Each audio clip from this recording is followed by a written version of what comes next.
Conservative MP Jamil Jivani kicks off his Restore the North tour of university campuses today. We're going to talk about the future of our country and how we restore the promise of Canada. All perspectives are welcome, and I hope to see you there. The tour will begin with stops at the University of Guelph and Redeemer University in Ancaster. On Friday, Jivani will hold events at the University of Toronto, Mississauga, and Toronto Metropolitan University. And we invited Mr. Jivani on our show to share about this tour. Our request was denied. For more on the tour and what it might involve, we're joined in studio this morning by Harrison Lohman. He's the managing editor of The Hub. Hey, great to have you here on your morning. Thanks so much for having me, Anne-Marie. I should also note that we did email Mr. Jivani's office to ask about some of the details, the format of the event and whatnot. We did not get a reply. But you interviewed Mr. Jivani on the Hub podcast about the Restore the North tour. What's your sense of what these events will involve, what the topics will be? Sure. So I'm in no way a spokesperson for Jamil Jivani. Right. I do know him pretty well, and I had the pleasure of interviewing him about this. I think it's interesting, right? Like, I think if you speak to the average Canadian and you give them the stats, you know, 70% plus of opioid deaths involve men, 70 plus folks going into homeless shelters around this studio are men, 16%, over 16% unemployment rate for young men these days, that we've reached a crisis point. And I think Jamil, I'm gonna give him the benefit of the doubt, is looking to react to that. Obviously, there are political opportunities that come with this as well, and we've seen a surge of young men be interested in conservative parties across the world. So there's that element in addition. Jivani is calling for a national conversation, as you outlined, about the crisis that young men are facing.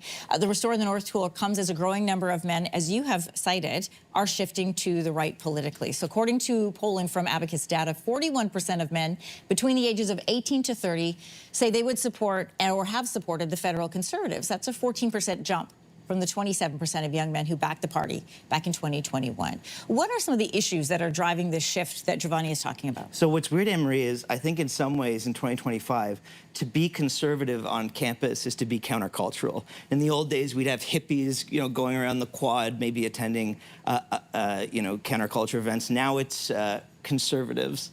I think that a lot of them will be he'll be addressing the fact that a lot of young men feel aimless, like people aren't speaking for them.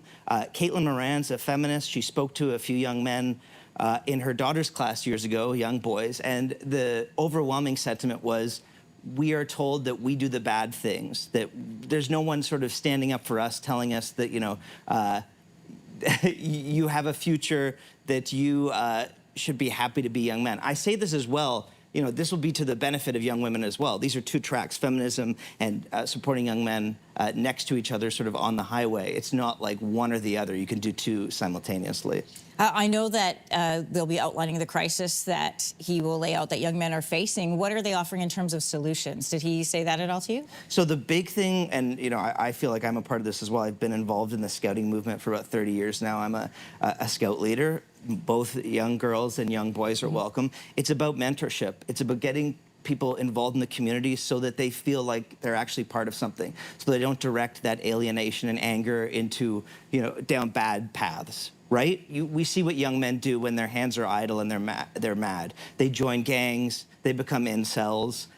They, in the worst cases, become terrorists. We don't want that to happen. It's in all of our interest to make sure these young men feel wanted, like they're contributing members of society, and that they don't, and this is what we're seeing, fall into nihilism. The idea being, why should I contribute to this thing if you're not going to help me, if I'm never going to be able to start a family, never going to be able to own a home, and all you have to say to me is, you know, wag your finger at me and tell me I'm the problem. Is the outcome from doing a campus tour like this then just to give an avenue of being heard, or is it to offer solutions? What would be the driver? What would be the main point of an event like this? So I think this is the opening salvo. Jamil Jivani's written a book on this stuff. He's not just some politician spouting off. Yeah. He's interviewed tons of people about this. His book is called Why Young Men.